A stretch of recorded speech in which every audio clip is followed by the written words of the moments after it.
இந்திய பிரதமர் நரேந்திர மோடி அவர்கள் இலங்கைக்கு வருகை தந்திருந்தார். பல்வேறு நிகழ்வுகளிலே கலந்து கொண்டிருந்தார். பல்வேறு ஒப்பந்தங்கள் போடப்பட்டிருந்தது. அது தவிர தேர்தல் ஒருவரின் காலில் மண்டியிட்டு வணங்கி இருந்தார். வழக்கம் போல எங்களது தமிழ் தேசியத்தை முன்னெடுத்து செல்லுகின்றோம் என்று சொல்லுகின்ற கட்சிகளின் தலைவர்கள் மற்றும் நாடாளுமன்ற உறுப்பினர்கள் சென்று அங்கே டீ குடித்து விட்டு வந்தார்கள். டீ கொடுத்தார்களோ இல்லையோ தெரியவில்லை. போய் சந்தித்து ஒரு புகைப்படத்தை எடுத்து வெளியிட்டிருந்தார்கள்.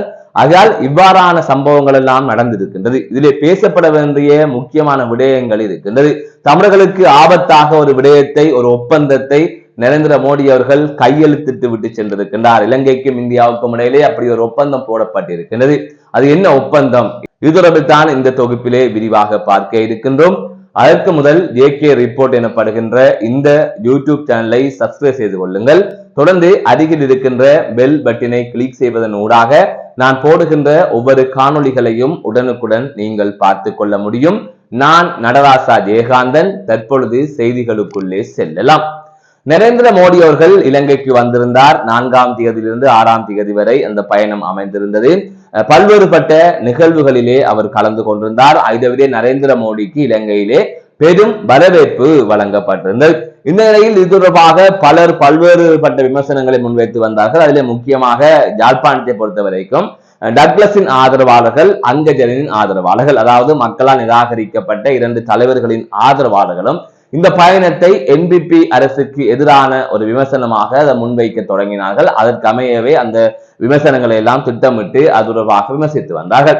எனவே அது பொருத்தமானதா பொருத்தமற்றதா என்று பார்த்தால் சில விமர்சனங்கள் தேவையற்றது. அதை விட பேசுவதற்கு நிறைய விடயங்கள் இருக்கின்றது என்பதைத்தான் இதிலே கூற வருகின்றேன். அந்த வகையில் கட்டுநாயக்க விமான நிலையத்திலிருந்து கொழும்புக்கு நரேந்திர மோடி அவர்கள் வந்து கொண்டிருந்த போது அவருக்கான பாதுகாப்புகள் பலப்படுத்தப்பட்டிருந்தன. அவர் வருகின்ற போது பல வாகனங்கள் பயன்படுத்தப்பட்டிருந்தது.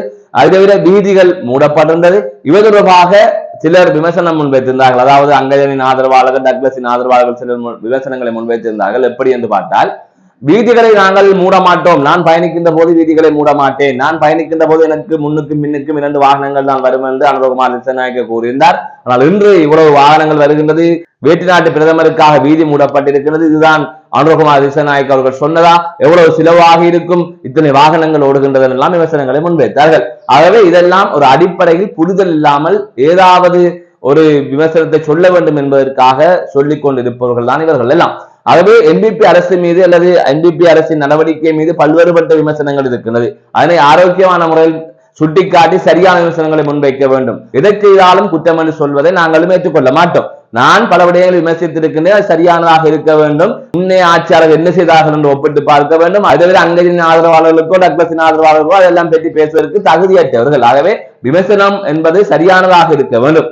எனவே அதனை கடந்து நாங்கள் சில விடயங்களை இதிலே பார்ப்போம். அதுதான் முக்கியமாக பார்க்க வேண்டிய விடயம். இவ்வாறு நரேந்திர மோடி அவர்கள் வருகின்ற நிலையில் இலங்கைக்கும் இந்தியாவுக்கும் இடையிலே 7 புரிந்துணர்வு ஒப்பந்தங்கள் கைச்சாத்திடப்பட்டிருக்கின்றது.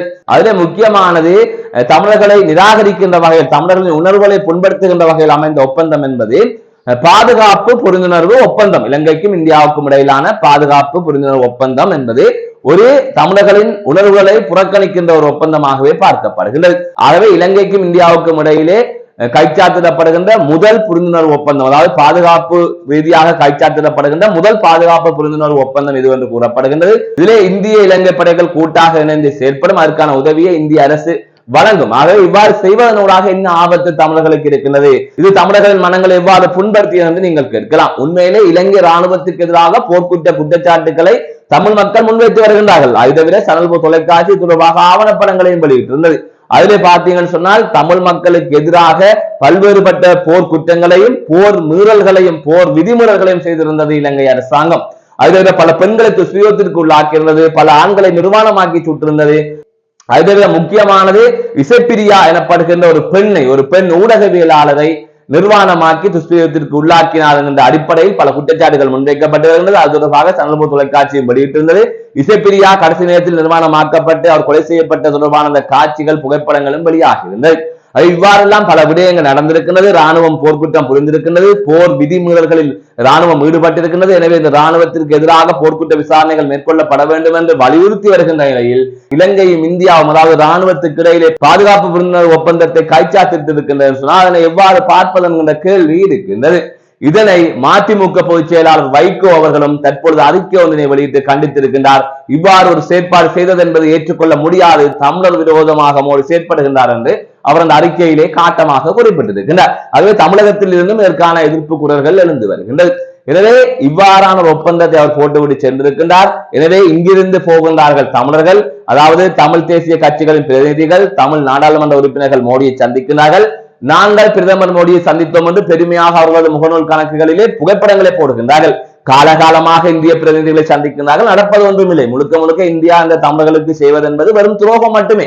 அந்த காலம் தொடக்கம் இந்த காலம் வரையும் இந்தியாவால் பாதிக்கப்பட்டதுதான் நாங்கள் அதிகமாக இருக்கின்றது. அதாவது சிங்கள இராணுவத்தினால் பாதிக்கப்பட்டதை விட இந்திய ராணுவத்தினால் பாதிக்கப்பட்டதும் இந்திய அரசினால் பாதிக்கப்பட்டதும் தமிழர்கள் அதிகமாக பாதிக்கப்பட்டிருக்கிறார்கள். எனவே ஸ்ரீலங்கா அரசுக்கு எதிராக போர்க்குற்ற விசாரணைகள் மேற்கொள்ளப்படுகின்ற போது அதனை விட கொடூரம் செய்த இந்திய ராணுவத்திற்கு எதிராகவும் போர்க்குற்ற விசாரணைகளை மேற்கொள்ளுமாறு இவர்கள் கூறுவார்களோ இல்லையோ என்று மோடி அவர்கள் நினைத்தாரோ தெரியவில்லை. எனவே போர்க்குற்றம் இருந்ததாக கூறப்படுகின்ற, தமிழர்களுக்கு அநீதி செய்ததாக கூறப்படுகின்ற இரண்டு நாட்டு ராணுவமும் இணைகின்ற வகையிலே ஒரு பாதுகாப்பு புரிந்துணர்வு ஒப்பந்தத்தை இந்திய அரசும் இலங்கை அரசும் மேற்கொண்டிருக்கின்றது. இதிலிருந்து என்ன தெரிகின்றது சொன்னால், தமிழர்களை தனித்து விட்டு விட்டார்கள். எங்களது அரசியல்வாதிகளும் கையால் ஆகாதவர்கள் இவர்கள், தங்களது சுய லாபத்திற்காக எங்களை அடகு வைத்து இன்று எங்களை இந்திய அரசாங்கம் முதல் தங்களது பாதுகாப்பிற்காக பயன்படுத்தி வந்தது என்று அதுவும் தேவையில்லை, நான் நேரடியாக சிங்கள அரசாங்கத்துடனே இணைந்து விடுகின்றேன் என்று அவர்கள் முயற்சி எடுத்து விட்டார்கள். உதாரணத்துக்கு பௌத்தம், இந்த பௌத்த மதத்தை வைத்து தமிழ் மக்களுக்கு எதிராக நடந்த அநீதி என்பது அதிகம். பௌத்த மதம் என்கின்ற ஒரு விடயத்தை நாங்கள் எதிர்க்கவும் இல்லை, விமர்சிக்கவும் இல்லை. ஆனால் பௌத்தத்தை காரணம் காட்டி சிங்கள பேரினவாதம் செய்த விடயங்கள் என்பது கொஞ்சம் நெஞ்சம் அல்ல. இன்றும் தையிட்டியில் திஸ்ஸவிகாரை அமைத்து தமிழர்களின் தனியார் காணிகளை அபகரித்து வைத்திருக்கிறார்கள் என்பது அனைவரும் அறிந்தது. இதைவிட கடந்த காலங்களில் சிங்கள ஆட்சியாளர்களை தமிழ் மக்களுக்கு எதிராக திசை திருப்பி விட்டதும், நிறுத்தக்கூடாது என்று சொன்னதும், தமிழர்களுக்கு தீர்வு வழங்கக்கூடாது என்று சொல்வதில் முதன்மையானவர்களாகவும் ஆட்சியாளர்களை குழப்புகின்றவர்களாகவும் இந்த பௌத்த தேரர்கள் இருக்கின்றனர். ஆனால் ஒரு பௌத்த தேரரின் காலிலே மண்டியிட்டு நரேந்திர மோடி அவர்கள் வணக்கம் செலுத்துகின்றார். ஆகவே இந்த புகைப்படம், இந்த செயல் என்பது சாதாரணமாக கடந்துவிடக்கூடியதல்ல. ஆகவே பௌத்தத்தை திருப்திப்படுத்துவதற்கு இந்திய அரசாங்கம் முயற்சி செய்து விட்டது.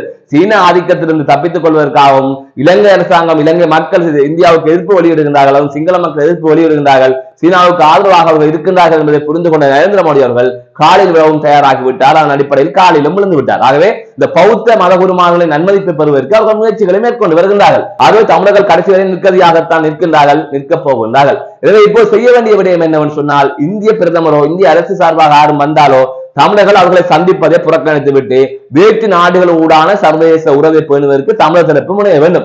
உதாரணத்துக்கு சீனாவோடு சேர்ந்தால் கூட பரவாயில்லை, அதை தாண்டி ஏனைய நாடுகளுடன் சேர்ந்து, அதாவது இந்தியாவுக்கு எதிராக இருக்கிற நாடுகளுடன் நாங்கள் கூட்டு சேர்ந்து அவர்களை இந்தியாவை எங்கள் பக்கம் வந்து நின்று ஒரு தீர்வை பெற்றுத்தர வைப்பதற்கான சூழ்நிலை உருவாக்க வேண்டும். அவ்வாறு சர்வதேச அரசியலை சரியாக நடத்தி கொண்டு போகின்ற பட்சத்தில் தான் ஒரு விடயத்தை செய்யக்கூடிய வகையில் இருக்கும்.